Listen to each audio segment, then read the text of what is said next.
Toutes les autres propositions arrivant à maturité maintenant, étant pratiquement reconnues, toutes l'une après l'autre, il reste un problème fondamental qui est celui qui a trait à la greffe d'organes.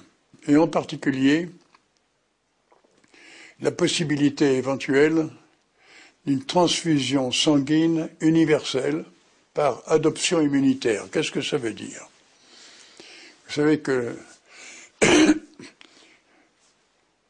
il y a plusieurs catégories de sang qui ne sont pas, qu'on ne peut pas transfuser d'un individu à un autre sans qu'il y ait un risque de rejet. Il faut tomber dans un sang qui soit compatible. Est-ce qu'il y a une possibilité pour que on rende compatibles tous les sangs à un individu? Ce qui évidemment ouvrirait, élargirait l'avenue phénoménale de l'utilité en matière de blessés qui ont besoin de transfusion, et surtout en matière de gens, de malades qui sont en instance de greffe d'organes, et pour lesquels on ne trouve que difficilement ou des donneurs ou des organes compatibles, et encore moins du sang compatible. Alors je commencerai par signaler tout de même un fait tout à fait étrange. Cette proposition a été faite il y a bien longtemps, il y a plus de 10 ans, 10 ou 15 ans. Bien entendu, et comme à l'habitude, elle n'a pas retenu l'attention chez nous, dans notre pays, mais c'est parti à l'étranger. Et l'étranger a fini par s'y intéresser et a greffé chez des enfants qui venaient de naître, qu'avec quelques semaines ou quelques mois, des cœurs, parce que le cœur de ces enfants avait une anomalie telle qu'il les rendait inviables, sans aucune médication, sans sérum antilymphocytaire, sans cortisone, sans rien du tout. On leur a greffé un cœur qui tient. On a attendu 10 ans pour voir le recul.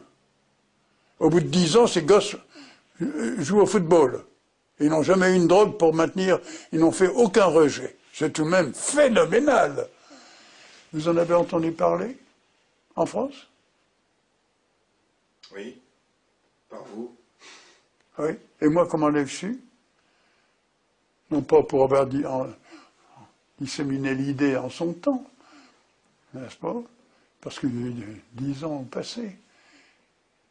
Je l'ai su par une télévision belge ou autre. Mais en France, pas. Autrement dit, des petits phénomènes inconsistants, de rien du tout, font l'objet de la mobilisation de tous les médias. Et voilà une chose fondamentale. On a réussi à greffer des cœurs étrangers à des enfants, des nourrissons, n'est-ce pas, sans la moindre médication. Ça vaut la peine tout de même d'être dit et d'être su. C'est su partout, sauf en France. Voulez-vous m'expliquer pourquoi? Je vous laisserai à vos interrogations. Il existe après la naissance une période tout à fait particulière qui est de reconnaissance-tolérance. C'est-à-dire que l'enfant qui vient de naître a un système immunitaire, c'est-à-dire un système de rejet de ce qui n'est pas lui, n'est-ce pas? Un système immunitaire qui n'est pas encore arrivé à maturité, qui ne s'est pas déclenché. Il est vierge, il est neutre de ce côté-là. Et il passe par une phase de reconnaissance, c'est-à-dire qu'il reconnaît des protéines étrangères avec lesquelles, qui constituent d'abord son organisme propre, il faut bien qu'il reconnaisse son organisme pour ne pas le rejeter, et en plus, qu'il reconnaisse les éléments de son environnement pour ne pas être en constante action de rejet.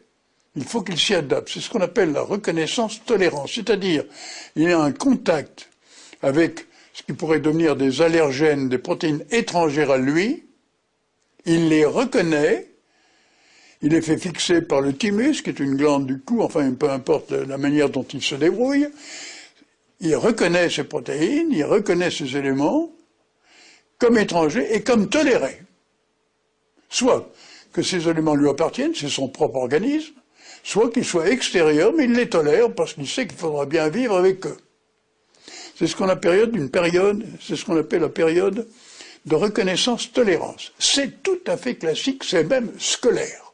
La solution était extrêmement simple, c'est qu'il fallait rendre le contact avec ces éléments étrangers à l'organisme et à l'environnement que l'on donne, qui est l'environnement périnatal, il fallait reprendre le contact avec de la poussière, avec des acariens, avec les fanères, les cheveux, avec les pollens, et ainsi de suite.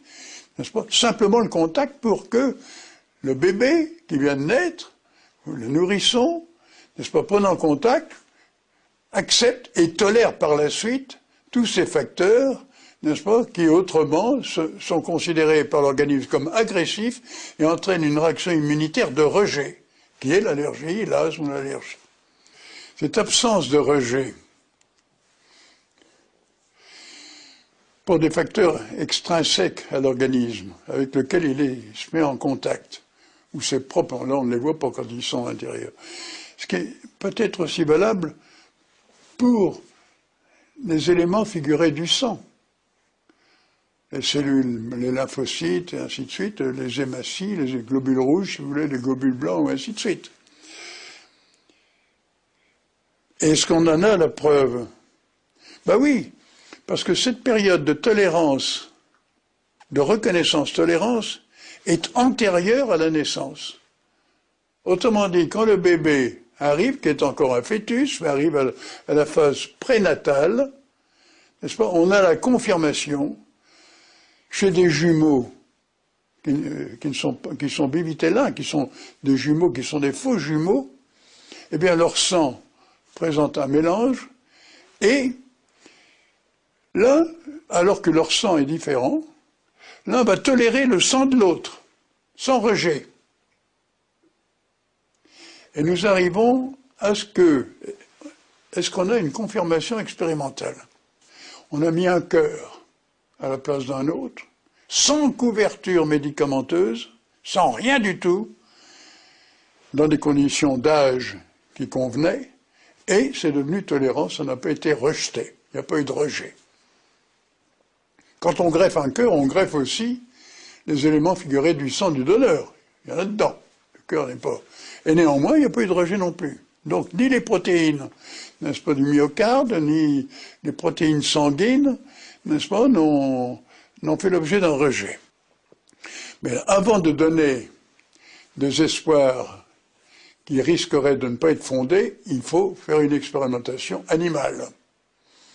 Ça consiste à prendre une vingtaine d'animaux très diversifiés, de souches très diversifiées, que ce soit des souris ou mieux des lapins en ce qui concerne les prises de sang et autres, c'est plus facile, les lapins de grandes oreilles, ainsi de suite, à mélanger des sangs d'animaux de souches très différentes, très diversifiées, que ce soit des lapins domestiques, que ce soit des lapins de Garenne, que ce soit des albinos, que ce soit et ainsi de suite, le plus possible, pour couvrir les variations sanguines qui différencient une race d'une autre et un individu d'un autre. Et comme on coupe, si vous voulez, les 4 bases pour le sang humain, si vous voulez, les mélanger et ensuite de les prémiser, c'est-à-dire de faire une espèce d'aérosol extrêmement ténu, n'est-ce pas, que l'on met au contact 2 ou 3 fois par jour avec un contact, donc on le met au-dessus de la cage de l'animal, et puis au même titre qu'il reconnaît un pollen qui est une particule qui a une grosseur des dizaines, des centaines de fois supérieure à celle d'un globule rouge ou d'un globule blanc. Donc le contact étant pris, donc la reconnaissance étant faite, la tolérance devrait s'en suivre.